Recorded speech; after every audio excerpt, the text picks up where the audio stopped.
Нууц товчон минь.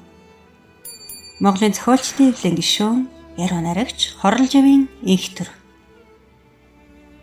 Сунайсан сарны мөнгөн туяагаар чимэглэн орлоо.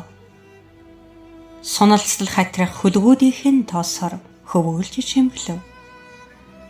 Сул асгарах нарны шижир туяанд өнгө ойлгон баримтаглав. Совдрох оддын ирмэлдэх очсоос хэтэд захиж хуулбарлав.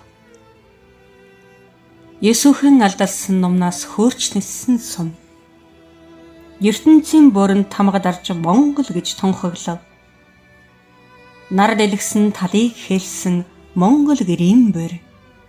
800-ыг өртөөлөн шив шинхнэр нь дугуйрч.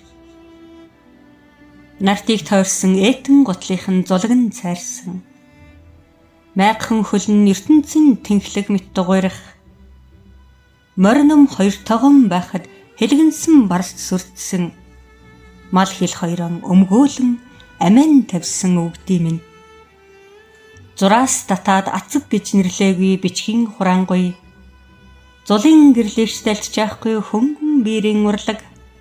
Унс сугай. Урууган дохиж унс сугай. Ухаар сугай. Удман дээдлэн шүтэж ухаар сугай. Дэлгэрсэн мододын мөчир шиг салаалан дэлбэлсэн. Дээдсийн алтан ургийн товчоо. Дэлгсэн баримтгаан торгоор урлаад дээшин залан хоймортон дагсугай. Унс сугай. Ухаар сугай.